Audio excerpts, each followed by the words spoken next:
Hari ini tema kita abad ke-21, Vatikan dihancurkan oleh Islam. Ya, Anda boleh marah, Anda boleh kejang-kejang, kelojotan, tapi itulah yang akan terjadi sama ketika di abad ke-15 ya. 700 tahun ya. Jadi memang ada angka ajaibnya itu ya. Angka generasi dan angka 7-nya itu tadi.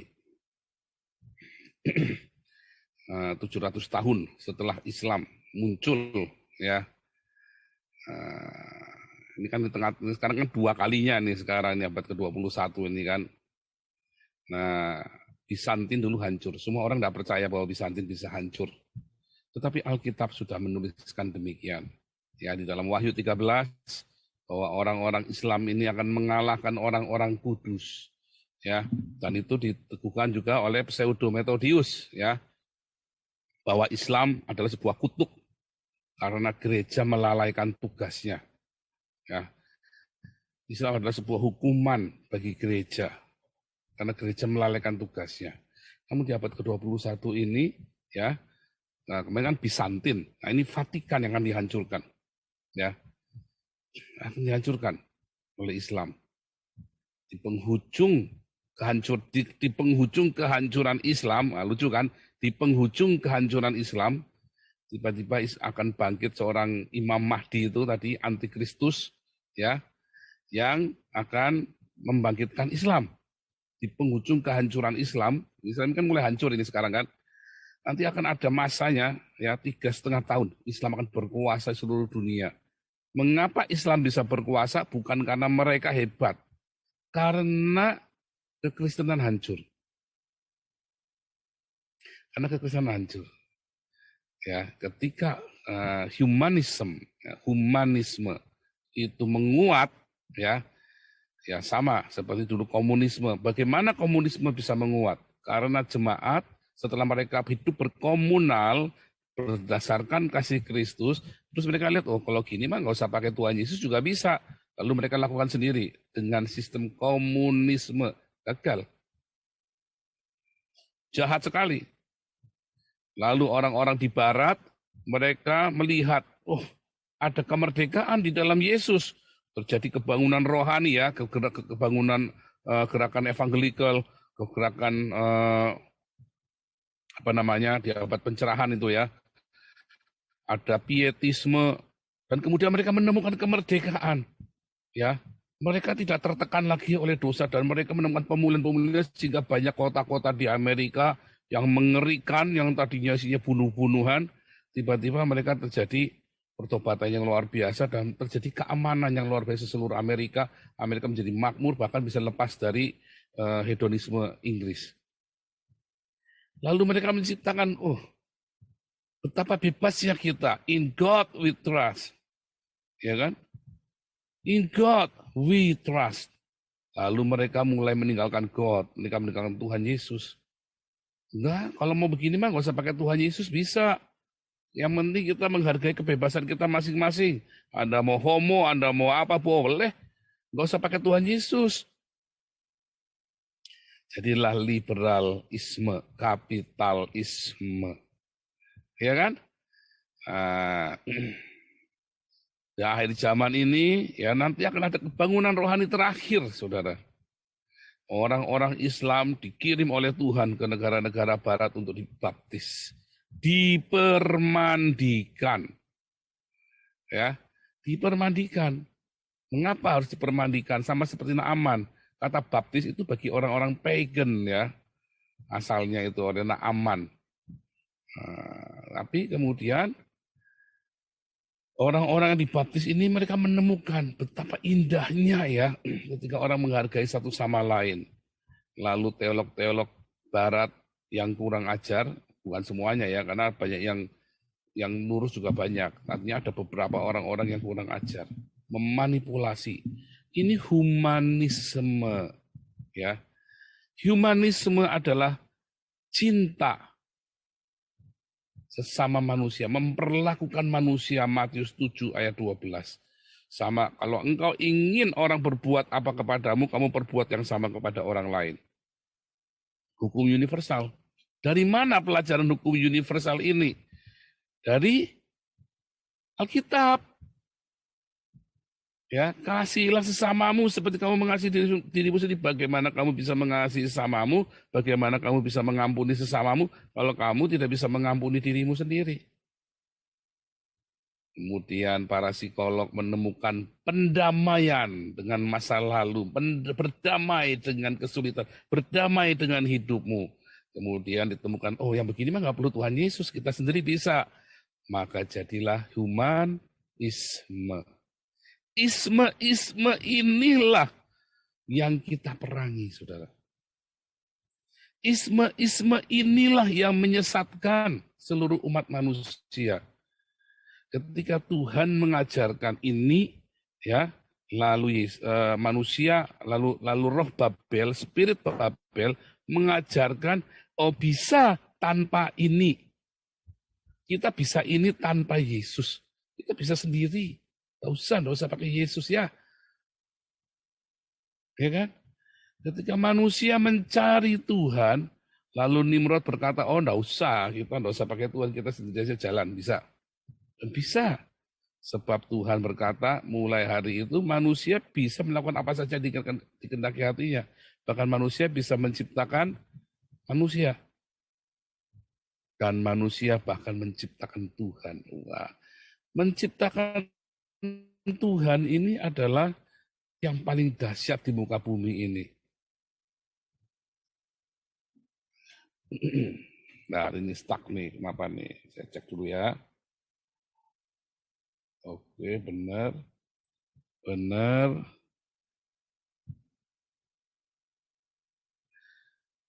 Oke ya, sudah oke. Jadi menciptakan Tuhan adalah teknologi manusia yang paling canggih di muka bumi ini. Karena manusia kemudian percaya diri bahwa akulah Tuhan. Ya, terjadi saudara. Serem. Robert Spencer itu pernah bilang ya, kalau waktu itu Vatikan kirim pasukan salib, Bizantin nggak mungkin jatuh. Ya, tidak mungkin Bizantin jatuh. Mengapa Bizantin bisa jatuh? Karena waktu itu Vatikan tidak suka ada dualisme kepemimpinan, ada dua kutub gereja. Ya, memang sudah dinubuatkan di Alkitab bahwa orang-orang ini akan mengalahkan orang-orang kudus. Bizantin, ya, Konstantinopel adalah kota Kristen, negara Kristen pertama di dunia. Ya, itulah faktanya. Tetapi kemudian dihancurkan karena Vatikan tidak mau ada dua kutub kekristenan. Kemudian apa yang terjadi? Di dalam Bizantin sendiri ada orang-orang pejabat-pejabat Kristen yang berkhianat. Ya, karena mereka menerima uang yang banyak dari lawan. Mereka juga ada orang-orang yang sakit hati dengan kaisar. Ya. Lalu mereka berkhianat, nyebrang ke musuh. Persis ya, seperti kejadian hari ini ya. Banyak orang-orang yang sakit hati dengan kita, yang sakit hati dibikin sendiri, ya, kemudian nyebrang ke musuh. Ya. Ngeri ya, nyebrang ke musuh. Lalu mengatakan bahwa 3 desa yang dibaptis itu hoax. Demi apa coba? Anda kepikir nggak Inyo Manis itu, ya si Inyo Gembel itu, wartawan bodrek, sama siapa satunya lagi itu, Didit itu, mereka sampai tega mengatakan saya pendusta. Coba Anda pikir kepentingan saya apa coba? Yang pegang uang Bu Vivin, bukan saya. Yang terima uang Pak Khairul Anwar. Oh malah nggak terima uang Pak Khairul ya. Pak Kepala Desa yang terima uang. Malah bukan terima uang ya, sorry, bukan terima uang, terima barang. Yang membaptis Pak Khairul Anwar, Pak Jenderal Tobing, Pak Putih. Coba. Ya, kepentingannya apa coba? Mana? Oh ini Pak Khairul mana nih? Mana tadi ya? Oke, saya Ya, jadikan kaos dulu. Pak Jenderal masuk. Wah, Pak Tobing masuk. Ini baru dirasain. Wah, ini penampakan apa nih nampaknya tiba-tiba Pak Tobing masuk di hari Minggu tumben.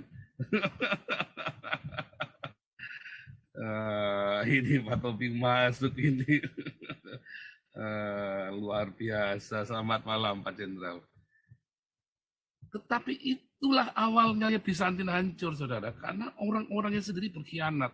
Orang-orangnya sendiri nggak suka ketika ada orang-orang yang dipakai Tuhan. Ya, coba. Untungnya Pak Toping apa? Coba berbohong. Pak Toping nggak dikasih komisi. Bu Vivin nombok. Pak Pute nombok. Aduh, Pak Khairul dikasih 1 juta saja nggak dapat. 500.000 aja nggak dikasih. Coba. Fitnahannya iya. Tapi kenapa ada orang-orang ya? Terus saya berpikir ya selama berapa hari. Oh, ini wartawan Podrex ini pasti. Karena dia berharap dibagi duitnya. Karena kan kita ngumpulin duit di sini kan ratusan juta kan. Nah, 100 juta kita kemarin kirim. Saya lupa kemarin jumlah totalnya berapa, nanti Pak Alex yang lebih tahu. Tetapi itu yang terjadi ketika uang itu bertaburan, ya Tuhan memberkati, selalu ada orang yang nggak suka. Heran kan? Sampai tega katanya saya berdusta. Loh, saya nggak berdusta apa-apa. Wah, tidak ada. Loh, kita tidak melakukan kristenisasi kok. dasmu di Dari mana? Di bawah dulu nggak? saya ada di Indonesia ya, sampai dengan hari ini saya konsisten. Saya tidak membawa orang pergi ke gedung gereja. Saya tidak menjadikan orang menjadi beragama Kristen. Saya menjadikan orang-orang ini menjadi pengikut Yesus. Selalu konsisten, apapun agamamu, apapun tradisimu. Nah, kesalahan dari gereja, karena dia kejar setoran. Kalau Anda tanya organisasi saya, apakah pernah saya kasih tahu sinode saya? Bahkan Anda tanya saya Trinitas Oneness atau apa, saya nggak pernah mau jawab kan. Kenapa? Karena saya tidak urusan dengan dogma. Saya berurusan kamu saya bawa kepada Yesus. Yesus yang mana? Yesus yang Trinitas? Bukan. Yesus yang Oneness apalagi? Yesus yang mati di salib, dikuburkan 3 hari 3 malam lalu bangkit dan mengajarkan kasihilah Tuhan Allahmu dan kasihilah sesamamu melalui pengampunan dan diakonia. Pengajarannya simpel sekali. Kalau kamu punya pengajaran yang sama dengan saya, kamu saudara saya. Kalau kamu lebih suka Trinitas daripada cinta, kamu musuh saya. Kalau kamu lebih suka oneness daripada pengampunan, teman saya, ya. Kalau kamu lebih suka reform daripada cinta, Anda lebih suka kebenaran daripada cinta damai, Anda bukan lawan, bukan teman saya.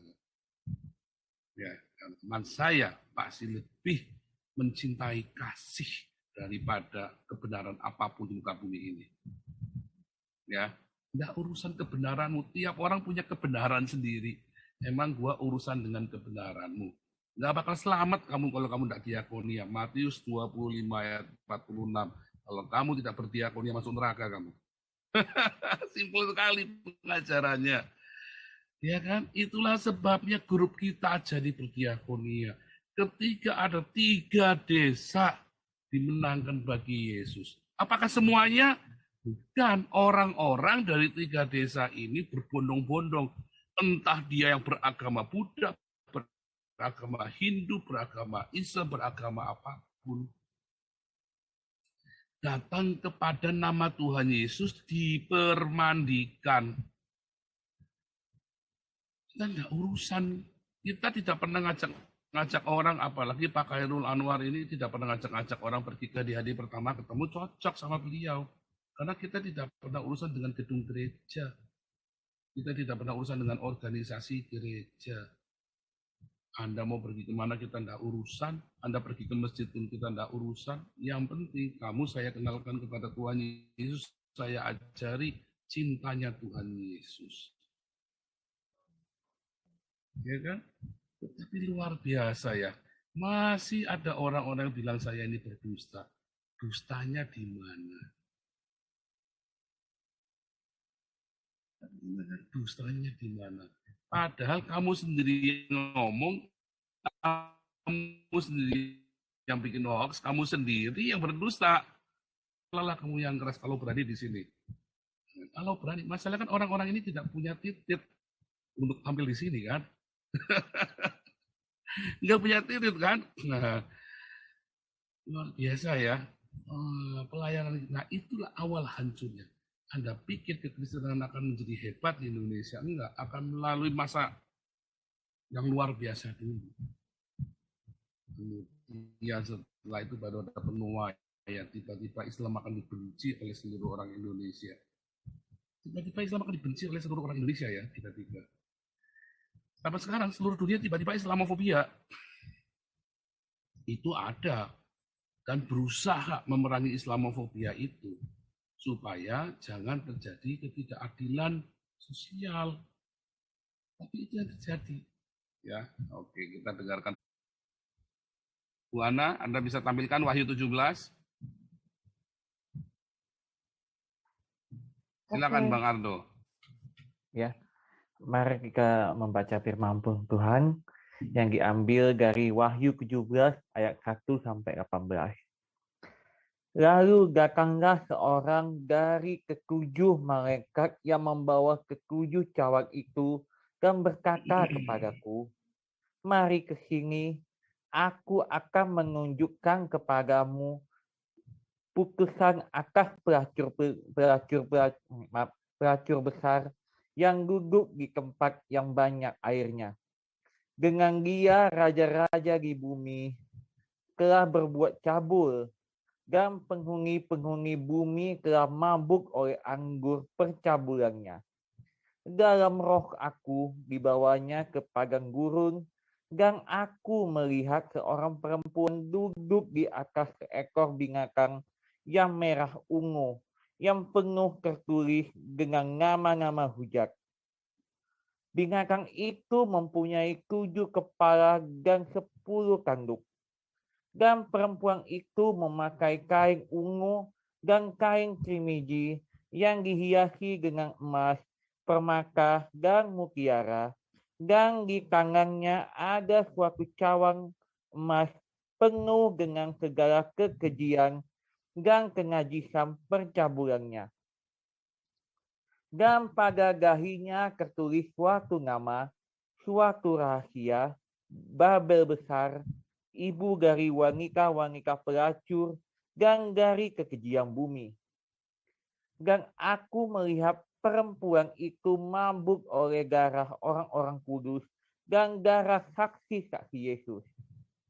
Dan ketika aku melihatnya, aku sangat heran. Lalu kata malaikat itu kepadaku, "Mengapakah engkau heran? Aku akan mengatakan kepadamu rahasia perempuan itu dan rahasia binatang yang memikulnya, binatang yang berkepala 7 dan bertanduk 10 itu. Adapun binatang yang telah kau lihat itu telah ada, namun tidak ada.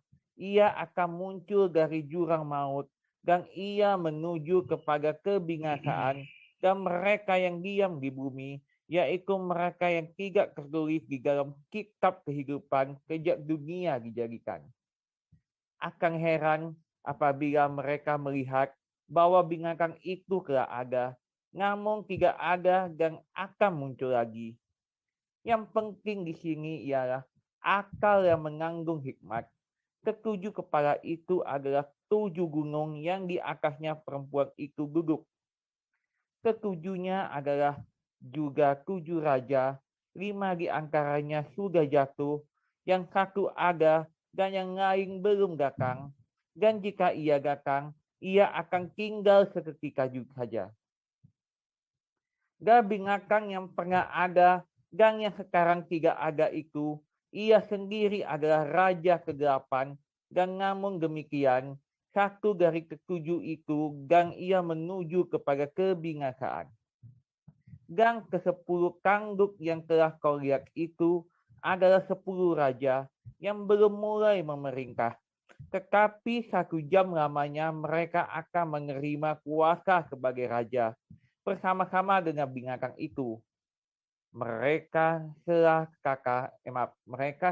sekaka kekuatan dan kekuasaan mereka berikan kepada binatang itu.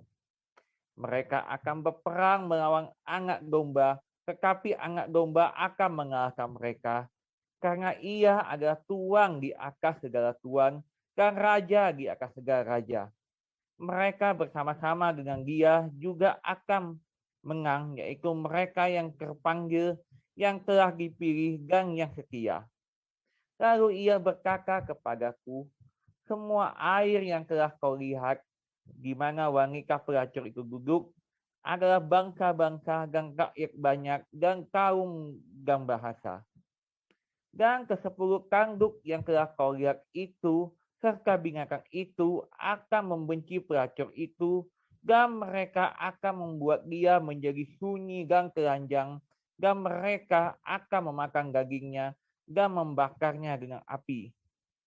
Sebab Allah telah memerangi hati mereka untuk melakukan kehendaknya dengan seia sekaka, dan untuk memberikan pemerintahan mereka kepada binatang itu, sampai segala firman Allah telah digenapi. Dan perempuan yang telah kau lihat itu adalah kota besar yang memerintah atas raja-raja di bumi. Demikian pembacaan firman Tuhan. Iya, haleluya.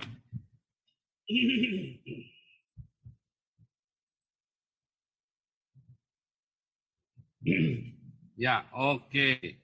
Kita akan ini ya, hari kita pembahasan kita serial akhir zaman ya tentang hancurnya Vatikan di tangan Islam ya. Tapi kita kan terlebih dahulu ya kita melihat bagaimana Gereja Katolik telah berjasa bagi dunia dan bagi penyebaran Injil di seluruh dunia ya. Anda semua, kita semua ya, Anda suka tidak suka, kita mewarisi ya tradisi yang dijaga oleh Gereja Katolik ya, sehingga Anda masih memiliki Injil yang Anda baca sekarang ini.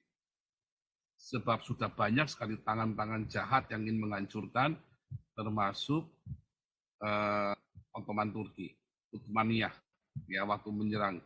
Uthmaniyah itu waktu menyerang Turki, dia bikin Injil Barnabas untuk menipu semua orang-orang di Turki, di Bizantin, bahwa Muhammad adalah nabi yang dijanjikan oleh Yesus ya. Nah, cuman mereka dasarnya bukan orang pinter. Nah, kejatuhan Ottoman Turki ya, kejatuhan Bizantin itu oleh orang-orang kayak itu, kayak Gratiapello, kayak Didi Tuli, orang-orang yang tidak suka ketika ada kerajaan Tuhan dinyatakan. Alasannya apa? Oh, kita tidak mau bohong. Lah kamu rugi apa? Siapa yang mendustai? Siapa yang bohong? Kamu yang menciptakan hoak, kamu yang nuduh orang lain bohong. Karena kamu tidak mengerti konsep penginjilan itu apa. Banyak sekali konsep penginjilan itu kemudian dipelintir-pelintir gak karu-karuan, disesuaikan dengan uang. Iya kan? Konsep penginjilan Pak Khairul Anwar maupun saya tetap sama. Saya mengajarkan di kelas-kelas evangelis, tiap embun pagi Anda dengar semua di kelas evangelis, di kelas apologetik, konsep saya tetap sama. Penginjilan bukan menjadikan orang beragama Kristen. Memenangkan jiwa bukan membawa orang ke dalam satu organisasi gereja. Memenangkan jiwa adalah menjadikan orang pindah dari kegelapan, dari jalan yang sesat. Apa itu jalan yang sesat? Bukan jalan yang bukan Trinitas atau oneness. Kadang-kadang orang masih ndesek ya. Saya lihat betapa tololnya orang-orang Kristen ini ingin mengkotak-kotakan bahwa Anda masuk surga kalau percaya Trinitas. Tolol, bodoh, goblok, kuadrat, tangensial. Stupid. Saudara tahu, stoma Kristen. Ya, Anda Kristen bodoh. Karena Tuhan Yesus tidak pernah mengajarkan Trinitas, tidak pernah mengajarkan oneness. Karena syarat masuk surga, kalau Anda ya melakukan kehendak Bapa. Kehendak Bapa itu bukan percaya Trinitas, blow on. Kehendak Bapa adalah ketika Anda percaya kepada Yesus. Yesus yang mana, Pak? Yesus yang Trinitas? Mana ada? Yesus berkata, Yesus yang menggenapi hukum Taurat dan kitab para nabi. Kalau pendetamu ngajari kamu Yesus yang disalib hari Jumat pagi hari Minggu, berarti bukan Yesus yang itu. Karena cuma 2 malam 1 hari. Nggak heran kamu dibully sama Zakir Naik. Nggak heran kamu dibully sama Moko Ginta. Tetapi Yesus yang menggenapi hukum Taurat, yang disalib tanggal 14 Nisan, bangkit 18 Nisan. Itu terjelas, ditulis jelas bahwa Yesus disalib di hari menjelang hari Paskah. Malamnya itu Sabat Paskah. Ditulis jelas. Tetapi sekarang Paskah menjadi kebangkitannya Yesus, kebalik-balik. Ya kan? Karena Anda kemakan dengan dogma. Nah, itulah dogma-dogma yang dilahirkan. Tetapi Yesus yang kita nantikan adalah Yesus yang menggenapi hukum Taurat dan kitab para nabi. Kalau Yesusnya tidak mengenapi hukum Taurat dan kitab para nabi, kita Yesus yang lain. Simple. Jangan diputer-puter, jangan dibolak-balik, jangan dibikin ruwet. Ya. Tetapi Anda membuat ruwet, ya mumet, saudara. Anda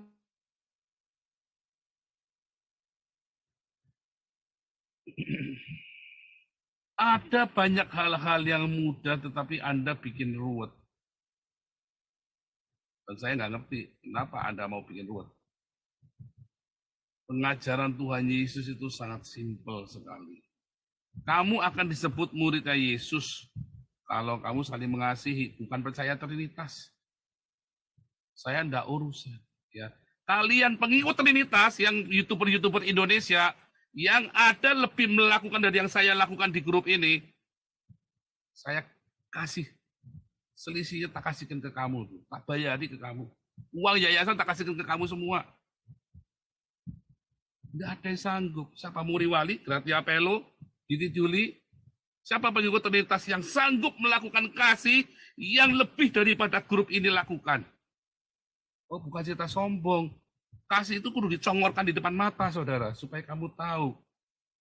Kalau ada Muri Wali, Didit Yuli, Gratia Pelo sanggup melakukan yang kita lakukan di grup ini, ya, uang yayasan kita kasihkan semua. Saya setuju. Ibu Ketua pasti setuju sama saya, Pak Ketua pasti setuju. Gilbert saja nggak sanggup. Gratia Pelo sampai mati juga belum tentu sanggup melakukan yang kita lakukan. Kenapa? Karena dia belum lahir baru. Didit Yuli sampai mampus juga belum tentu sanggup karena dia belum lahir baru. Lawang dia pakai YouTube bukan buat memberitakan Injil tapi buat cari duit kok. Iya kan? Belum sanggup. Kita menggunakan YouTube untuk memberitakan Injil dan untuk melengkapi orang-orang yang memberitakan Injil. Seperti Pendeta Khairul Anwar. Ya kan? Dan kita banyak dukung orang-orang di sini. Ya, yang menyampaikan kebenaran kita dukung, kita nggak takut-takut. Pavel 88 kita dukung, kita nggak ragu-ragu, support. Kalau ada orang yang mau berdiakonia dan bermarturia dengan sungguh-sungguh, bilang, kita promosikan, kita support. Kenapa kamu tidak seperti Pavel 88, datang kita bicara, yuk kita support. Kenapa Anda lebih suka menjegal? Nah, itulah kejatuhan Bizantin, saudara. Orang-orang Kristen lebih suka saling menjegal. Orang-orang gini nih, Anda kalau masih ikuti, masih dengarkan pengajarannya, Anda termasuk orang tolol, bebal. Kalau sudah terang-terangan orang ini menghambat. Apakah saya kumpulkan uang buat saya pribadi? Bukan loh, buat pelayanannya Pendeta Khairul Anwar. Buat saya, enggak, saya nggak minta uang sama sekali. Karena itu pemberiannya pun dalam bentuk barang loh. Pak Lurah yang terima barangnya loh. itu masih dijegal oleh yang ngaku-ngaku pendeta. Saya ragu, ya mungkin Anda memang pendeta, tapi saya ragu Anda masuk surga apa enggak loh. Itu langsung jelas-jelasan aja. Belum tentu Anda masuk surga loh, serius. Ya, belum tentu Anda masuk surga. Kasih tahu ya, banyak orang masih menghina-hina Katolik ya. Banyak orang menghina-hina Katolik. Tapi saya kasih tahu ya, saya memulai pelayanan diakonia marturia ini karena saya terinspirasi dari Mother Teresa. Saya terinspirasi. Waktu itu saya lagi dalam kehancuran hidup saya. Ketika Tuhan pulihkan saya mendengar berita Paus Francis dilantik, pulangnya naik bis kota. Saya sampai melongo. Hah? Ini baru ada ini pejabat gereja Katolik yang rendah hati begini. Terus tak ikutin terus siapa Paus Francis, saya cari tahu. Saya dari dulu saya nggak urusan dengan gereja Katolik ya. Hari itu saya cari tahu siapa Paus Francis. Dan dia mencelikan mata saya. Itulah Yesus Kristus. Itulah representasi Yesus Kristus. Saya cari tahu siapa Mother Teresa. Itulah representasi Tuhan Yesus Kristus. Yang hari ini pendeta Gilbert pun nggak akan sanggup mengikuti sekuku hitamnya Mother Teresa saja. Nggak sanggup. Nggak sanggup Gilbert. Jadi saya kira Gilbert juga nggak masuk kerajaan surga, saudara. Oh betapa sulitnya. Oh mudah banget. Yang bikin sulit kan kita sendiri. Dan Anda kan sudah di framing sama Gilbert. Bahwa yang namanya pengikut Yesus harus diberkati. Diberkatinya dengan gaya hidupnya kayak dia itu. Santai saudara, hidup yang rileks. Ya naik goyang-goyang. Dia pakai kursi ayun-ayun. Gundulmu pe yang santai. Kamu mikir nggak jemaatmu nggak bisa bayar token listrik? Pernah kepikir nggak si Gilbert? Pernah nggak dia pikir begitu? Sementara dia santai-santai liburan tiap bulan di Bali liburan. Dia kepikir nggak jemaatnya dia nggak bisa bayar sekolah? Dibiayain nggak sama Gilbert?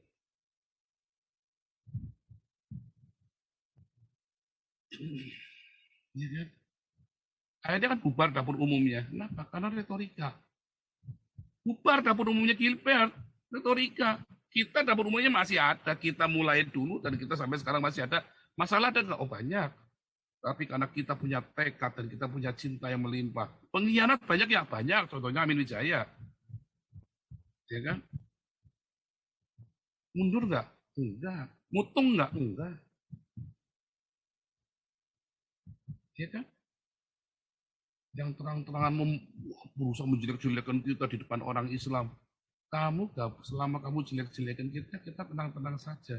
Begitu kamu gabung sama orang Islam, kamu sudah bukan teman kita lagi. Apapun apa kita, tidak ada salam buat Amin Wijaya, tidak ada salam buat Alengso. Nggak boleh haram jadah, ya 2 Yohanes 1 ayat 9. Nggak boleh kasih salam. Pengkhianat itu kadang nggak usah kasih salam. Kalau dia lapar kita kasih makan, dapur umum kasih makan. Kalau kere kasih makan. Tapi kalau udah nggak usah kasih salam sampai dia bertobat. Ya, itu bedanya. Kenapa kita tegas, saudara? Itu pengajaran itu Anda kudu ngerti. Benci marah, oh enggak. Kita harus berhati-hati. Orang yang terlibat dengan Alengso, dengan Amin Wijaya langsung kita potong dari diakonia. Karena kita nggak tahu kamu lawan atau kawan. Kemarin ada satu ya ketahuan ya, mualaf.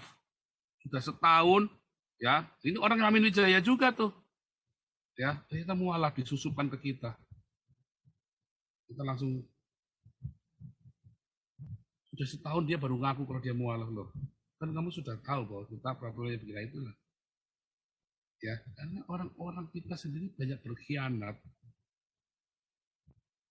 Kalau kita enggak, kita itu aja tetap ya masih kita biayai ya. Coba bayangin, kita ini murtad.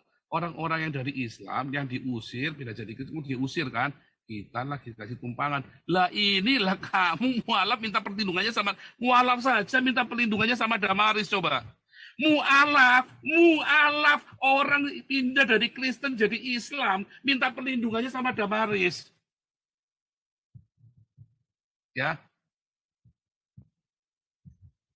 Itu aja tetap kita lindungin.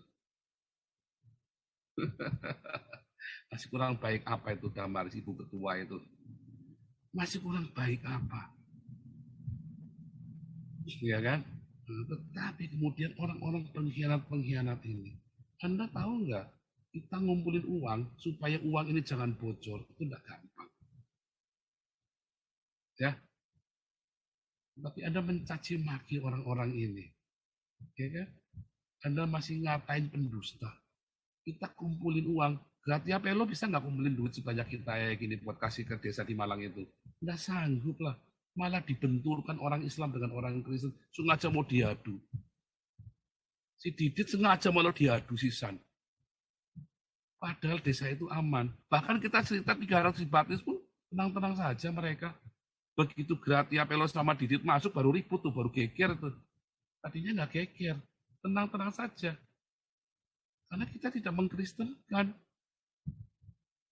Pembaptis. Baptis itu artinya mandi. Siapa bilang baptis itu artinya diselam? Baptis itu artinya mandi. Ya, bapto itu artinya diselam. Ya, kata dasarnya baptis itu memang bapto, tetapi dalam arti baptisnya itu baptiso itu artinya mencuci, mandi. Ya, karena mencuci tangan, mencuci peralatan makan itu juga menggunakan kata baptis, bukan bapto. Tapi ketika mencelupkan itu ya, hisop itu namanya bapto. Mencelupkan itu, dicelup, ditenggelamkan itu bapto. Baptis itu mandi. Jadi memang yang benar itu katanya sebenarnya kita adalah permandian. Bukan spa. Kamu mandi sama-sama orang mandi artinya beda. Kalau kamu mandinya di dalam nama Yesus, kamu spa mandinya di dalam nama Nancy sama Niken. Di dalam nama Yosua Tewu. Kalau kamu mandi di spa di dalam nama Saifuddin. Ya kan? Di dalam nama Aisyah sama Muhammad. Kalau mandinya di spa. Ini mandinya di dalam nama Tuhan Yesus Kristus. Sehingga kamu ada kelepasan, ada kesembuhan, ada keselamatan seperti yang dilakukan oleh Pendeta Khairul Anwar. Ini orang Kristennya sendiri menjadi pengkhianat. Saya tampilkan ini ya. Saya mau tampilkan kepada Anda nih. Ya.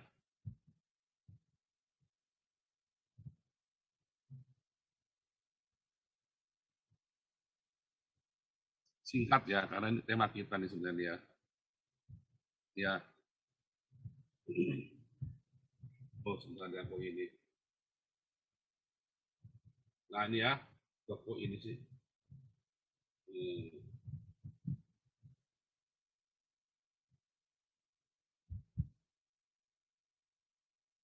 Ya, perjalanan hidup Bunda Teresa, hidup bagi orang-orang melarat. Bunda Teresa, hari ini 14 September 2016 dinyatakan sebagai santa atau orang suci dalam Gereja Katolik. Jadi saya juga. Perayaan Misa, kanonisasi Bunda Teresa sebagai santa dipimpin oleh Paus Fransiskus di Vatikan. Bunda Teresa lahir dengan nama Agnes Consa, saya nggak tahu bacanya ya, 1910 ya, di Skopje. Sekarang ibu kota Republik Makedonia. Makedonia aja sekarang sudah jadi Islam loh. Makedonia itu jadi negara Islam ya. Keluarganya British Albania, penganut Katolik. Tapi orang Albania itu banyak yang Islam ya. Di awal 12 tahun Agnes memutuskan masuk biara India. 19 tahun bergabung dengan Odo, Iris, dan dari Loreto. Di sini Agnes belajar bahasa Inggris dan dia kemudian dikirim bertugas ke India tahun 1929. Agnes memberi nama dirinya sebagai Bunda Teresa dari inspirasi dari biarawati suci Teresa dari Liseu. Dia mulai mengajar satu sekolah di Darjeeling, kota yang berada di pegunungan Himalaya. Di tengah perseteruan komunal hubungan dengan cengkeraman penjajahan Inggris di India tahun 46, ia mendengar panggilan untuk membantu orang miskin dan papa yang hidup di antara mereka. Setelah 10 tahun membantu orang-orang melarat di tempat kumuh Calcutta, India, di antaranya 100.000 orang tunawisma, Bunda Teresa kemudian membuka rumah sakit di lahan milik kuil Hindu Kaligat. Di kuil Hindu ya. Betapa dia bisa bekerja sama ya. Nah, itu lihat ya. Setelah itu ia melanjutkan membangun rumah untuk anak-anak yang dibuang dari keluarganya dari penderitaan lepra. Saudara, saya pernah lihat videonya Bunda Teresa itu meluk orang-orang lepra yang hidungnya udah kerowok, yang tangannya udah putus itu ya, jari-jarinya ya. Saya aja belum begitu sanggup, saudara. Saya aja belum sanggup. Saya deket-deket orang lepra, saya paling takut. Nggak tahu kenapa dari kecil saya kalau denger lepra itu saya takut. Ya, ya kalau prakteknya ya saya nggak tahu, nanti tiba-tiba kasih Tuhan Yesus meliputi saya nggak tahu ya. Tapi saya nggak kebayang betapa orang ini ya, orang lepra dipeluk sama dia ya. Ya, nah, Bunda Teresa merupakan pendukung kehidupan. Ia tegas menolak aborsi dan kontrasepsi. Ia menegaskan satu konferensi di Oxford, perempuan mendukung aborsi atau kontrasepsi tidak pantas mengadopsi anak. Perempuan seperti itu tidak memiliki cinta kasih. Bunda Teresa mendirikan kongregasinya sendiri yang diberi nama Misionaris Cinta Kasih pada 7 Oktober 1950. Ya, berkunjung jadi 4.000 orang biarawati di 1 negara. Mereka melayani orang melarat dan sekarat di pemukiman kumuh 160 kota dunia. Salah satunya anak konglomerat Indonesia ya, anak perempuan satu-satunya ya, jadi biarawati di ordo ini ya, ordonya Mother Teresa ya. Saya ketawanya tuh ketawa betapa kehidupan itu benar dengan bercanda. Ini orang kaya raya, anak tunggal perempuan kok dikasih ya jadi biarawati. Itu saking kalau tidak cintanya tidak melimpah itu nggak mungkin dikasih. Kalau orang Islam saking cintanya kepada Muhammad dikasih buat bunuh diri ngebom orang lain supaya mati. Kalau ini anak orang kaya raya, orang tajir saudara, konglomeratnya Indonesia. Kalau nggak salah itu disebut yang punya salah satu ownernya Jarum kalau nggak salah ya, salah satu ownernya Jarum Kudus. Anaknya itu jadi biarawati di ordonya Mother Teresa. Ya. Ya, bukan tanpa kritik perjalanan Bunda Teresa, seorang feminis terkenal, ya, Germaine Greer menunjuk Bunda Teresa sebagai feminis imperialis. Ya, itu ada ya, begini saja masih ada memfitnah, mencaci ya. Kemudian kontroversi untuk Bunda Teresa karena berteman dengan beberapa diktator seperti Duvalier dari Haiti dan Enver Hoxha dari Albania. Namun Bunda Teresa teguh dengan pendiriannya bahwa siapa saja yang menawarkan cinta kasih kepada orang melarat harus diterima tanpa memperhatikan orang itu.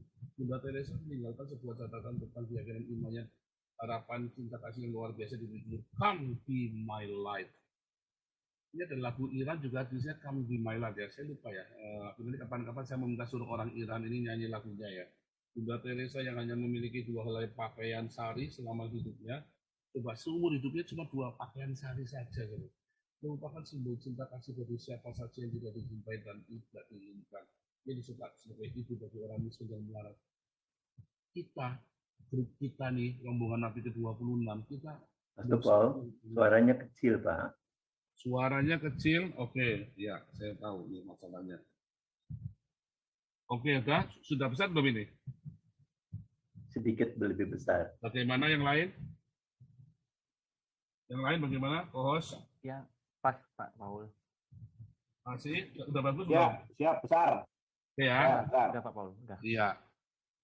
Kita ini berusaha ya untuk melakukan apa yang kita bisa. Lalu ketika kita berusaha begini, orang mencaci maki, apakah Anda mau berhenti? Jangan. Ketika Anda dicaci maki gara-gara Anda melakukan kebaikan ini, Anda dibilang cari duit apa segala macam, mau berhenti? Jangan kapok, saudara. Saya itu ya, kita yang ngumpulin, saya dicaci maki, saya yang difitnah, dibilang saya cari duit. Padahal tidak serupiah pun saya terima. Katanya 1 kilo, saya terima uang Rp1.000 per kilogram ayam. Kadang-kadang saya mikir, ini orang sakit apa ya? Nih, India cabut izin badal amal Bunda Teresa, disebut motori gerakan pindah agama. Itu pun masih disfitnah ya. Padahal saya tahu Bunda Teresa tidak mengkonversi orang. Saya lebih agresif. Tetapi khusus Damaris, saya melarang menggunakan atribut agama. Itu saya yang melarang. Di Damaris, Anda tidak boleh membagi makanan sambil membawa salib atau flyer atau traktat atau pakai mobil gereja atau pakai informasi gereja. Haram jadah, nggak boleh. Mau kasih makan saja. Sebab kita punya damar kasih. Itu kita penginjilan aktif, agresif.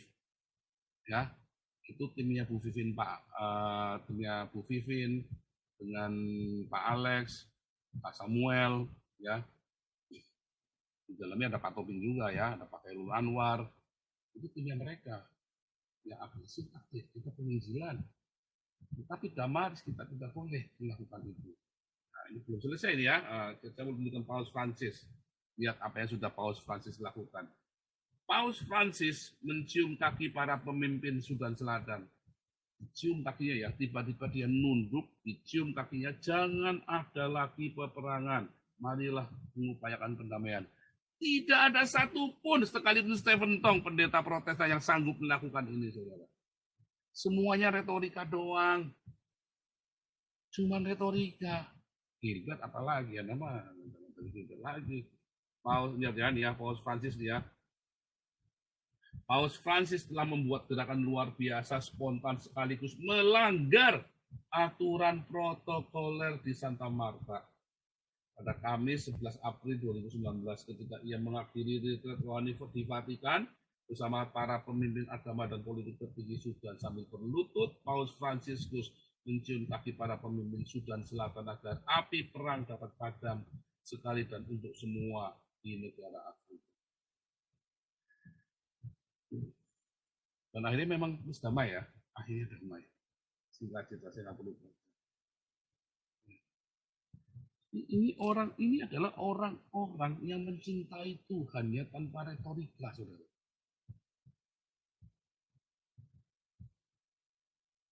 Saudara tahu akhirnya apa yang terjadi dengan Vatikan? Paus Francis ini yang bersih-bersih di Vatikan, saudara. Ketika banyak kardinal saling tutup menutupi, uskup-uskup saling tutup menutupi, ada terjadi pelecehan seksual di gereja. Ada dosa. Oh, dosa bagi gereja Katolik itu dosa besar, saudara. Dan itu ditutupi Paus Francis marah. Satu, ada dosa pelecehan seksual. Kedua, ada kehidupan hedonisme. Di mana romo-romo pakai barang mewah. Nah, kalau di gereja karismatik Pentakosta, wah, disoja-soja. Kayak Gilbert Philip Mantova itu dewanya Anda. Kalau di gereja Katolik, wah, dimarah-marahi sama Paus Francis, saudara. Ada romo di Jerman, betupnya bersalut emas. Wah, dimarahi sama Paus Francis, dicopot, saudara. Dicopot. Coba Gilbert, harusnya GBI, harusnya Philip Mantova dicopot. Harusnya pendeta-pendeta yang berpakai barang-barang mewah dicopot. Ikuti teladannya orang ini, saudara. Saya nggak ngerti bagaimana cara orang-orang ini berpikir tentang kekristenan ya. Tetapi orang ini tidak disukai, saudara. Di gereja Katolik terjadi peperangan jahat melawan baik. Di Vatikan sekarang ini terjadi perang besar ya di dalam tubuh Vatikan. Perang antara kejahatan dengan kebaikan. Orang-orang yang ingin mempertahankan hedonisme dan pedofilia. Dan orang-orang yang di belakang Paus Francis yang ingin membersihkan supaya tubuh gereja Kristen, ya sebenarnya itu namanya Kristen, ya disebut Katolik karena kan gereja Kristen yang gereja yang katholos, yang universal. Kemudian si Paus Francis ini mengkampanyekan hidup kudus dan hidup sederhana, tetapi itu ditolak, bahkan dia dituduh sebagai antikristus. Ya. Siapa yang nuduh? Ya grupnya Gilbert. Ya kan grupnya GBI kan menuduh dia kan, bikin seminar-seminar bahwa Paus ini antikristus kan, grupnya GBI kan. Saya nggak kepikir antikristusnya itu ya calonnya ya Gilbert itu, saudara, bukan Paus Francis. Tetapi memang nanti ya Paus Francis Paus Francis lagi gereja Katolik Vatikan ini nanti akan dihancurkan oleh orang Islam. Kenapa? Karena merugikan banyak orang-orang jahat. Gereja Katolik Vatikan ini di masa pemerintahnya Paus Francis ini banyak merugikan orang-orang jahat.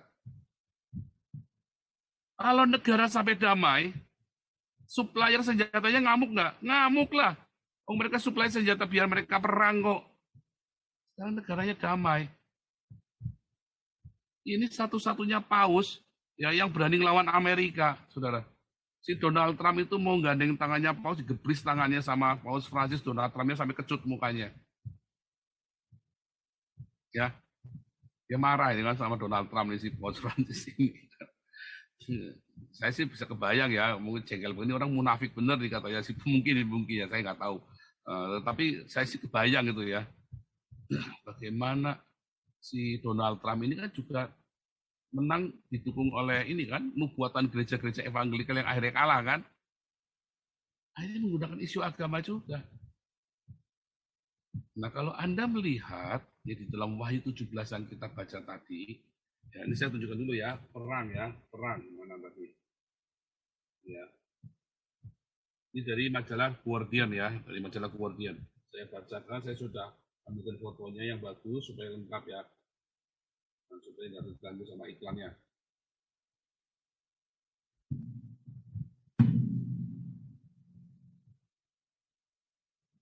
Fatty Leaks, Scandal Battle Between Good and Evil in the Catholic Church. Ya, ini yang bicara ini namanya Gianluigi Nusi, saya nggak tahu caranya ya. The Pope's men are lined up on one side, while on the other are his enemies, the defenders of the status quo. Saya sedang cerita, ya, inti dari berita ini, ada kekuatan besar, dua kekuatan besar di Vatikan. Ya, kekuatan setan dan kekuatan Tuhan. Tetapi seperti yang dinubuatkan di dalam Alkitab, di dalam Wahyu 17. Ya. Nanti perempuan ini, Pak, kok jadi pelacur Babel, Pak? Oh, iya, gereja Katolik ini dia dari masa ke masa dia kompromi, saudara, dengan segala macam dosa para raja-raja. Anda tahu siapakah di dunia ini kota besar, satu-satunya kota yang ditakuti seluruh dunia, di mana raja-raja kalau mau jadi raja kudu minta restu. Dari zamannya Konstantin sampai bahkan dengan hari ini, Donald Trump saja takut. Ya kan?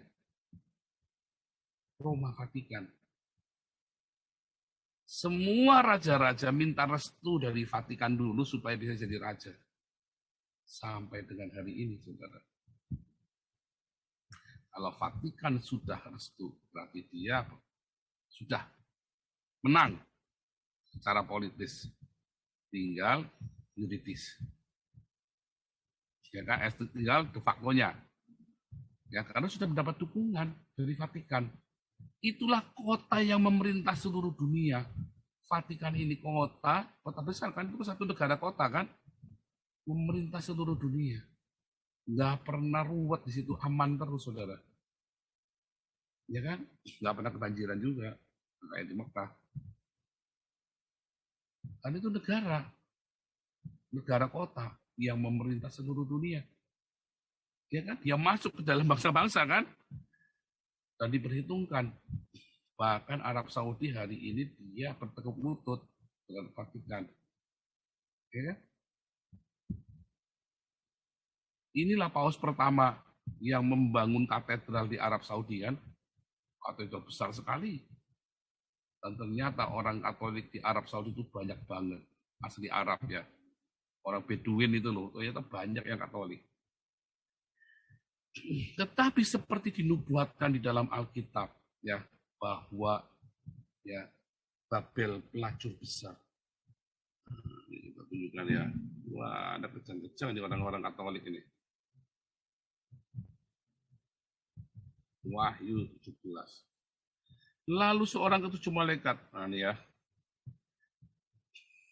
Mari aku akan menunjukkan kepadamu putusan atas pelacur besar yang duduk di tempat banyak airnya. Dengan dia raja-raja bumi telah berbuat cabul. Penghuni-penghuni bumi telah mabuk oleh anggur percabulannya. Apakah cabulannya vagina ketemu titik? Bukan, saudara. Alkitab kalau cerita cabul, ya, juga cerita tentang kompromi terhadap ideologi-ideologi. Kompromi terhadap sesembahan-sesembahan, berhala-berhala. Kita ingat ya, gereja Katolik ini cikal bakalnya agama Kristen menjadi agama negara. Konstantinopel itu ya sebelum ada Vatikan. Tetapi kedua gereja ini, baik Ortodoks yang di Bizantin maupun Vatikan Roma, mereka mengadopsi budaya pagan. Salah nggak? Nggak salah. Mengadopsi budaya pagan, dimasukkan ke gereja, dikemas menjadi budaya yang baru, ditambahin Yesus yang penuh cinta di dalamnya, tidak salah. Yang salah adalah ketika kemudian meninggalkan Yesusnya, kemudian budaya itu yang disebarkan, yang diajarkan. Ya, yang salah itu ketika mereka meninggalkan Yesusnya, lalu budayanya itu yang disebarluaskan. Bagi umat yang tidak mengerti, mereka melakukan itu sekarang ini. Bagi orang-orang yang mengerti, oh enggak, itu adalah konteks budaya. Makanya Katolik masuk di dalam berbagai bangsa, bisa masuk dalam berbagai konteks. Karena kalau masuk dia di Peru, di Brasil, di Meksiko, maka cerita tentang Marianya beda dengan yang ada di Asia. Dan ada yang di Eropa juga berbeda. Karena mereka masuk dalam konteks budaya. Konteks budaya salah nggak salah. Yang salah ketika konteks budaya itu yang ditonjolkan, meninggalkan esensi dari Yesus yang penuh cinta. Dan itu pernah dilakukan oleh Gereja Katolik beberapa kali. Makanya bisa terjadi perang salib. Makanya bisa terjadi Martin Luther memberontak. Makanya bisa terjadi ada gereja-gereja di gereja-gereja di Eropa yang konangan uskup-uskupnya, ulama-ulamanya pedofil, mencabuli anak-anak miskinarnya. Karena gereja berkompromi, dia tutup mata. Disitulah percabulan besar gereja. Bukan cuma Katolik sebenarnya. Semua gereja mengalami. Semua lembaga agama mengalami ini. Karena mereka memanipulasi umatnya. Ya, dalam roh aku dibawa ke padang gurun, dan ada seorang perempuan duduk di atas seekor binatang yang merah ungu, yang penuh tertulis dengan nama-nama hujat. Binatang itu mempunyai 7 kepala dan 10 tanduk. Dan perempuan itu memakai kain ungu dan kain kirmisi, ya, hedonisme ya. Kalau cerita kain putih, selalu cerita tentang kesucian kekudusan.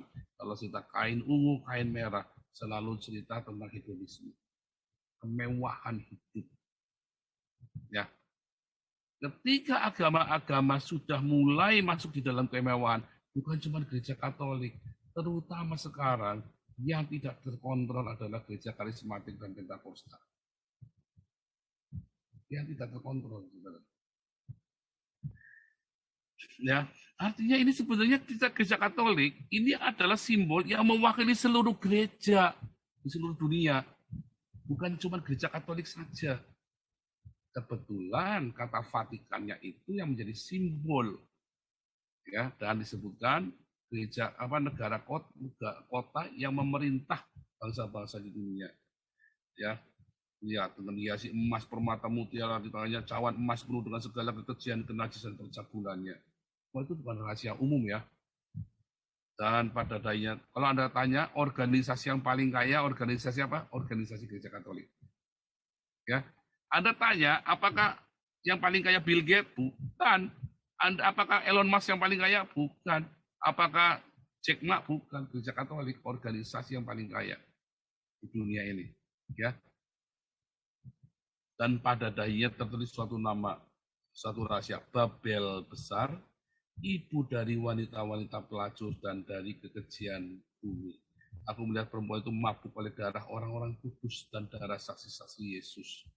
Ya, gereja ini yang pertama kali membunuh sesama anak Tuhan. Berbeda dogma. Sejak perang salib, kebablasan, saudara. Perang salib itu sudah kesalahan, ya, walaupun dimenangkan oleh Gereja Katolik. Tetapi setelah itu mudah sekali bagi gereja buat membunuh orang yang tidak sepaham dengan paham gereja. Ya. Lalu kata malaikat itu, mengapa engkau heran? Aku akan mengatakan kepadamu rahasia perempuan itu, rahasia binatang itu, memikirnya binatang berkepala 7 dan bertanduk 10. Binatang, kepala 7 bertanduk 10. Kita kemarin sudah belajar. Binatang itu adalah binatang antikristus, yaitu Islam. Ya. Adapun binatang yang kau lihat itu telah ada namun tidak ada. Ada namun tidak ada. Ia akan muncul dari jurang maut nanti. Ya, ia menuju kepada kebinasaan. Mereka yang diam di bumi. Kemarin kita sudah belajar ya bahwa binatang itu dan nabi palsunya yaitu Islam dengan Muhammad akan masuk neraka. Ya. Karena ada hadisnya juga kan terang-terangan di Al-Qur'an surat Maryam ya, di surat Maryam itu bahwa orang-orang Islam pasti menuju ke neraka. Lalu Allahnya janji nanti akan diselamatkan. Iya, kalau Allahnya selamat. Kalau Allahnya juga nggak selamat kok. Muhammadnya juga nggak selamat kok ada di neraka bareng-bareng. Iya kan? Selamat nggak? Ya nggak selamat lah, nggak bisa lah. Gimana mau selamat? Nggak selamat. Oke, kita cepat ya. Itu 7 kepala itu 7 gunung, di atasnya perempuan itu duduk. Itu 7 raja, 5 yang sudah jatuh, ya, yang satu ada itu ya, dan yang lain belum datang. Dan jika ia datang, ia akan tinggal seketika. Binatang yang pernah ada, yang sekarang tidak ada, ia sendiri adalah raja ke-8. Itulah kebangkitan antikristus, yang raja ke-8. Gitu ya. Dan ke-10 tanduk yang lihat adalah 10 raja yang belum memerintah. Ini zamannya Yohanes di Patmos, ya, Islam belum muncul. Nanti ada 10 khalifah, ya. Tetapi 1 jam lamanya, kata 1 jam bukan cuma 1 jam 60 menit bukannya. Artinya seketika, hanya sebentar. Semua khalifah ini memerintah cuma sebentar-sebentar, mereka saling bunuh, saling menggulingkan, saudara. Ya, semua 10 khalifah ini. Ya, dan mereka sia sekata, ya, kekuatan dan kekuasaan mereka berikan kepada binatang itu. Mereka akan berperang melawan anak domba. Tetapi anak domba akan mengalahkan mereka, akan mengalahkan orang-orang Islam ini kan. Mereka akan perang, tapi tidak akan menang melawan anak domba. Karena ia adalah Tuhan atas segala Tuhan, Raja atas segala Raja. Orang Islam tidak akan pernah menang, saudara. Tidak akan pernah menang melawan Yesus. Oh gereja, oh ya. Bizantin di dalam Wahyu 13 dikatakan, mereka akan mengalahkan orang-orang kudus dengan pedang. Sudah terjadi, saudara. Ya, nah, saya sudah kasih tahu, orang-orang seperti Gratia Pelo, Didit, seperti Muri Wali inilah para pengkhianat-pengkhianat yang akan menghancurkan gereja. Yang nggak suka ketika ada penuaian, jengkel, marah ketika ada orang dibaptis menerima Tuhan Yesus. Marah, nggak suka. Entah kenapa, saya juga nggak ngerti nggak sukanya di mana mereka. Ya, tapi kenapa nggak suka? Apakah Anda termasuk orang yang nggak suka kalau ada orang dibaptis? Ya hati loh. Padahal Anda orang Kristen tidak suka. Wah, saya heran. Ya, yang baptis juga bukan saya. Ya kan? Saya juga nggak dapat duitnya. Lalu kenapa sampai ngomong bahwa saya pendusta? Dustanya di mana? Ya kan? Kan bingung kan? Lihat. Semua ayat yang telah kau lihat di mana pelacur itu duduk adalah bangsa-bangsa, rakyat banyak kaum dan bahasa. Ya, 10 tanduk yang telah kau lihat itu serta binatang itu akan membenci pelacur itu, dan mereka akan membuat dia sunyi dan telanjang. Mereka akan memakan dagingnya, membakarnya dengan api. Habis. Itulah kehancuran Vatikan, sama ketika Bizantin dihancurkan. Ya, sebab Allah telah menerangi hati mereka untuk melakukan kehendaknya dengan sia sekata untuk memberikan pemerintahan kepada binatang itu, yaitu pada antikris, pada Islam. Jadi dalam 3,5 tahun, Vatikan itu akan dihancurkan oleh Islam. Dalam 3,5 tahun. Lalu binatang itu nanti akan dihancurkan oleh Tuhan Yesus. Hati. Ya. Memang Tuhan mengizinkan Islam itu menghancurkan Vatikan sebagai simbol agama dan retorika. Karena Tuhan mau seperti Paus Francis dan Mother Teresa, lakukan, bukan retorika. Bukan omongan-omongan manis seperti Gratia Pelo dan Didit Yuli. Action seperti yang kita lakukan di sini. Aksi, ada kebutuhan, yuk kita kumpulkan dana. Jadi, ya, apa uangnya buat saya? Bukan, 5 rupiah aja enggak. Ya kan? 5 komisinya enggak, minta pamali enggak boleh. Sekali saya melakukannya, saya bisa cacat seumur hidup, orang enggak percaya saya lagi. Dan grup kita ini sangat efektif sekali untuk menghimpun dana dari masyarakat. Dan saya tidak boleh mengkhianatinya. Itu adalah komitmen. Lalu saya gimana hidupnya? Ya Tuhan berkati. Nyatanya saya beli mobil bukan dari sumbangan orang, seperti tuduhannya si Amin Wijaya, Alengso, sama si Rudi Yohanes kan? Iya kan? Kalau Anda percaya, Anda datang, tak tunjukin ke sini, tak tunjukin rekeningnya. Kemarin sudah saya buka rekeningnya ABN AMRO saya kan, dari Ministry Yusitia. Ya. Nah itu tadi, ya, kemarin itu suka sirik. Tetapi nggak masalah. Kalau saya itu, yang penting Anda jangan putus asa. Ketika orang memfitnah, ketika orang mencaci maki, terus kita terus lakukan pekerjaan Tuhan. Sebab kita mau mempertahankan setiap kisi-kisi kerajaan Allah. Ya, kehancuran Vatikan ini adalah sebuah simbol kehancuran dari semua retorika dalam hidupmu. Retorika agama. Nah ini orang-orang kayak ini tadi, Didit Yuli, Gratia Pelo, Gilbert, inilah orang-orang yang suka berretorika agama. Kalau ada orang yang kasih makan tiap hari seperti saya disebut anak iblis, lalu Gilbert ini anaknya siapa? Nggak pernah kasih makan. Pernah kasih makan basa-basi udah tutup sekarang warungnya dia. Ya kan? Sekarang dia malah santai-santai di Bali kan, hidup hedonisme kan. Dia kepikir nggak ada jemaatnya yang nggak bayar token listrik.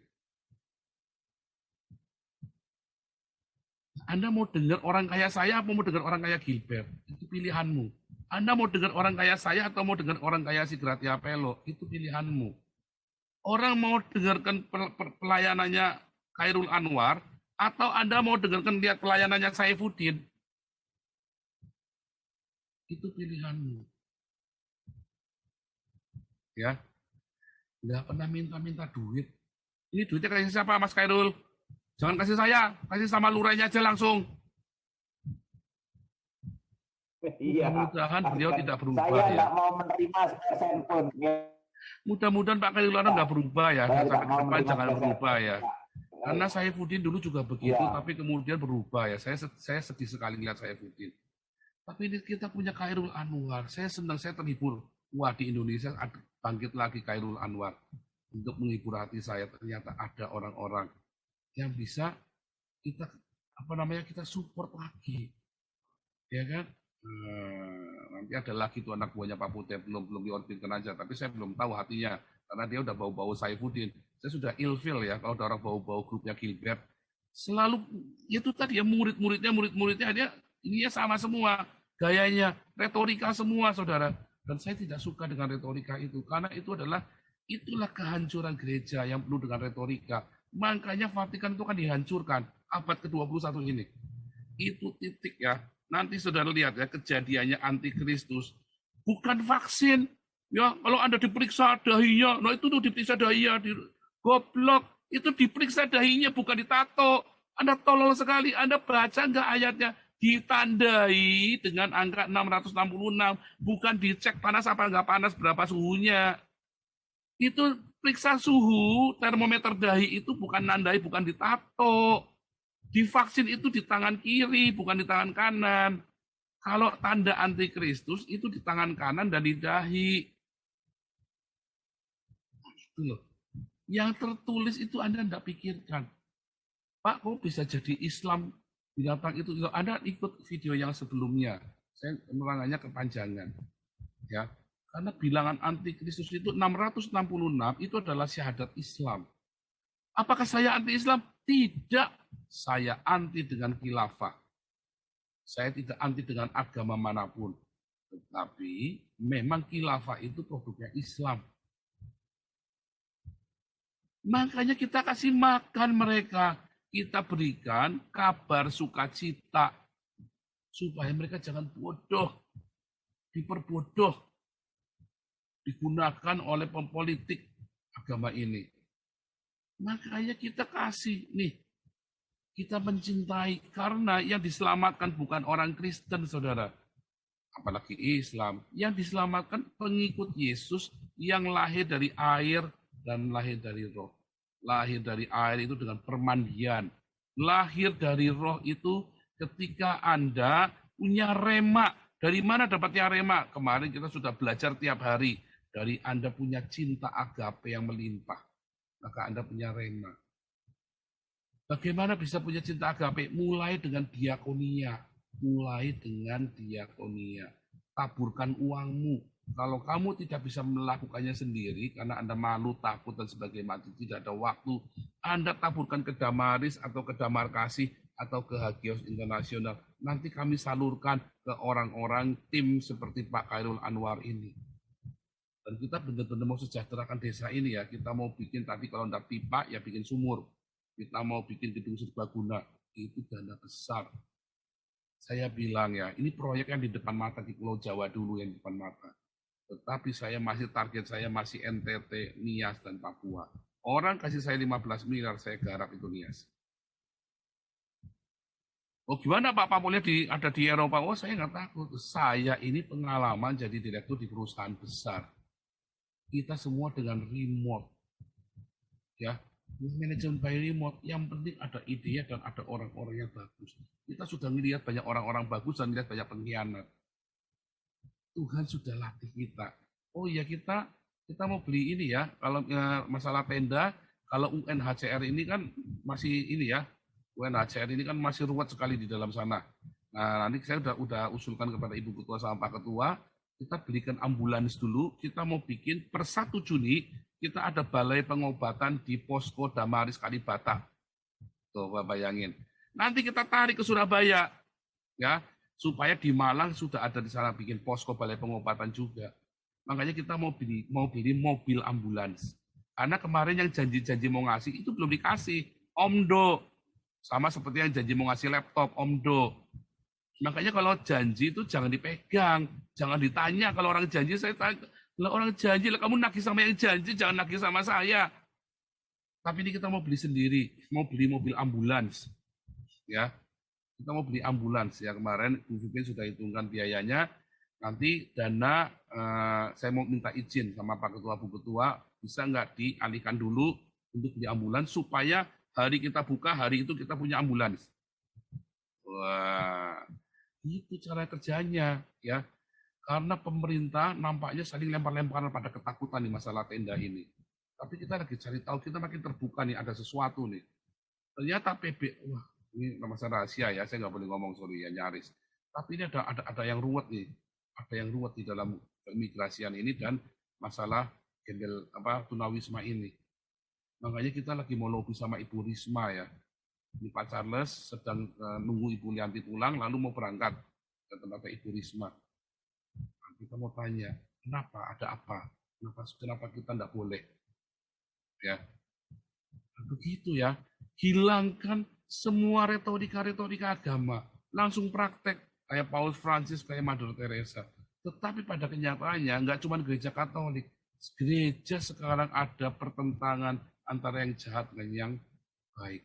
Ada pengikut-pengikut Yesus yang sungguh-sungguh yang sedang dikeroyok oleh orang-orang kayak Gratia Pelo ini, ya, yang nggak ada kerjanya, nggak ada kerjanya, nggak ada kontribusinya, cuman kita ini lagi berusaha menyalakan api kebangunan rohani, ini orang malah disiram pakai air, dipadamkan.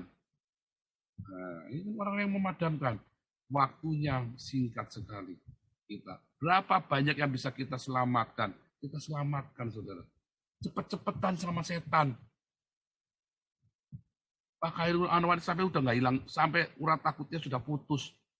Ya, Saifuddin masih takut. Ini Khairul Anwar terang-terangan tampil kemana-mana. Ini rumahku di sini. Saifuddin aja masih nggak berani nyebutkan alamat rumahnya. Khairul Anwar masih berani samperin satu-satu. Orang Islam mana yang katanya mau ngeruduk kemarin, mau disamperin. Karena tidak ada masalah. Sebelum Gratia Pelo dan Didi Juli datang, nggak ada masalah, tiba-tiba jadi ada masalah. Kenapa Anda kalau jadi Kristen Anda takut? Berarti kan ada yang salah kan? Ya kan? Harusnya kita channel ini, kita sudah memberitakan, jangan takut ketika Anda menjadi seorang Kristen. Tetapi kemudian ditakut-takutin. Salahmu dewe kalau kamu tidak punya titit. Jangan salahkan bundamu. Nah, saya juga bingung, saya tidak ngerti ya. Kenapa Anda hidupnya ketakutan ya? Apa karena sudah di Eropa? Oh, saya dari waktu di Indonesia, saya nggak pernah takut, saudara. Rumah saya buat nginep para orang-orang Islam yang saya baptis. Ya, serius ya. Banyak Ahmad Fauzi itu. Nanti Ahmad Fauzi mau tampil sama kita ya, Ahmad Fauzi itu yang mau cerita tentang schizofren, agama schizofren ya. Oke, makanya saudara, malam ini hilangkan rasa takut itu. Ya, saya sengaja sebut nama supaya jelas, supaya Anda yang jarang dengar YouTube, Anda jelas langsung ngerti tujuannya apa. Saya nggak suka pakai sindir-sindiran, ya. Nggak suka sindir-sindiran, itu the point aja kita kalau ngomong. Orangnya siapa, sebut namanya. Oh, nggak etis, Pak, siapa bilang nggak etis? Etis saja kita ngomong. Ya, makanya jangan berretorika. Cari Tuhan sungguh-sungguh. Beritakan Injil sungguh-sungguh. Namanya Injil itu kabar sukacita. Kabar sukacita, kita kasih saprodi ke desa Malang. Ya, itu kabar sukacita. Penduduknya bersorak-sorai. Orang Islamnya juga senang. Makanya saya tadi memastikan, Pak, orang Islamnya ikut pakai alat-alatnya enggak. Ikut pakai Pak bareng-bareng. Wah, itu kabar sukacita, saudara. Ya, itu kabar sukacita. Karena kita tidak pernah mengkristen. Saya tidak pernah mengkristenkan orang. Saya menjadikan orang murid Yesus. sama seperti pendeta Khairul Anwar. Kita sudah sepakat, makanya saya support. Makanya kita semua ini mau, kita semua kita kemarin meeting Yayasan Damar Kasih. Oke, kita support. Ya, Pak Suara kemarin yang paling vokal. Support. Untuk apa? Langsung bikin ininya, FS-nya. Beresin semua. Support ya. Enggak cuma ngomel, ngasih duit juga. Nah, ini Titit Yuli cuma ngoceh-ngoceh sama Gratia Pelo. Makan warung aja masih gratisan. Nah, itu ya, makan aja masih gratis. Oh, sebentar ini ya, sebentar ya. Ini ada yang nanya nih ya. Ini ada yang nanya khotbah. Sesuai tema Vatikan hancur oleh Islam, berarti Protestan tidak dong. Oh, salah ya. Protestan justru akan hancur pertama kali ya.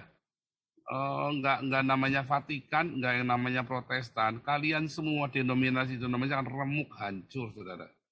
Ya, semua Kristen-Kristen retorika ini akan hancur. Semua denominasi akan hancur. Anda yang ngaku-ngaku oneness, ngaku-ngaku trinitas, semuanya hancur lebur.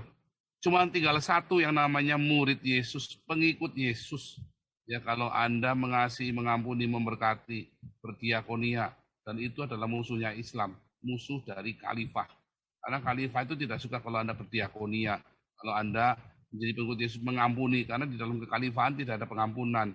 Mata ganti mata, ya, tangan ganti tangan, gigi ganti gigi. Nggak ada cerita pengampunan. Anda akan menjadi musuhnya khalifah, ideologi dari Islam ini. Apalagi Vatikan apa hancur, apalagi Protestan, ya. Terus ada tadi ada yang bilang bahwa Katolik sesat, ngawur. Siapa yang bilang Katolik sesat? Kalau ada Anda orang-orang Protestan, oh saya bukan orang Katolik ya, tetapi saya lagi tunjukkan kepada Anda. Kalau ada pendeta Protestan yang bisa melakukan seperti Mother Teresa dan Paus Francis, ya, baru Anda boleh ngomongin Katolik sesat. Ini bukan masalah Katolik Kristen. Nah itulah otak kalian itu memang edan. Diajari sudah dengar khotbah masih blow on juga. Anda saya khotbah apa, Anda dengarnya apa? Memang tolol ini memang ini orang-orang ya. Saya khotbahnya apa, kalian dengarnya apa? Ya, saya sudah katakan dari tadi ya. Orang-orang yang menyembah dogma itulah nanti yang sesat. Bukan Katolik, bukan Protestan, bukan Advent.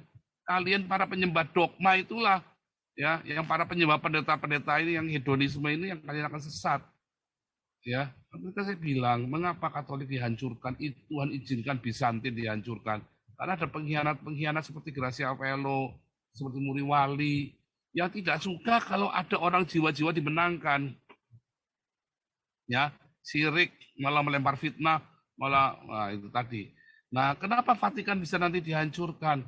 Karena ada kompromi ya terhadap semua ritual retorika agama, ya kompromi. Bukan Paus Francis ya salah, Mother Teresa ya salah, bukan. Di dalam Vatikan tadi disebutkan tadi beritanya dari theguardian.com itu ya, ada peperangan antara jahat dengan si baik. Sama ya, kalau Katoliknya dihancurkan, apalagi Protestannya remuk redam. Ya, apalagi pendeta-pendeta hedonisme ini murtad semua, jadi Islam semua. Kenapa disuruh syahadat semua? Ya kan? Pada takut. Diancam takut. Nah itu tadi, sengaja sama Gratia Pelo sama itu dia malah tadinya desa itu adem-adem aja, kita baptis 3 desa tenang-tenang aja, tiba-tiba Gratia Pelo masuk ya jadi geger. Ya kan? Karena kita tidak ada kristenisasi. Pemberitaan Injil yang benar bukan mengubah atribut agamanya orang. Itu adalah keputusan yang tolol mengubah atribut agamanya orang. Pemberitaan Injil adalah menyampaikan kabar baik tentang keselamatan, tentang sukacita, mensejahterakan desa itu. Ya, bukannya mengagamakan KTP-nya Islam dirubah jadi Kristen.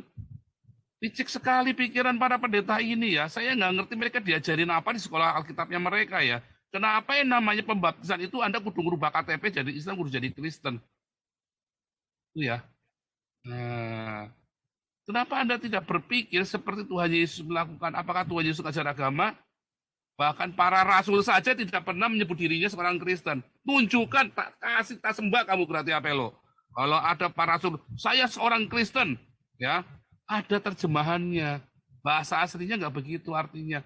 Para rasul tidak pernah menyebut dirinya orang Kristen. Kok kamu bangga menyebut dirimu orang Kristen? Para rasul menyebutnya pengikut jalan Tuhan. Ya, apa itu jalan Tuhan? Aletheia, kemurnian hati. Apakah hatimu sudah murni? Loh, kamu ngeliat orang dibaptis saja sirik. Ada orang terima duit 100 juta aja kamu sirik kok. Iya kan? Oh, ini suara kenabian yang sangat keras sekali bagi Anda YouTuber-YouTuber, para pencari uang dengan cara mengorbankan orang lain ya. Wah, nggak main-main ya. Oke, ini karena kita sudah kelewatan, kita harus tutup sekarang.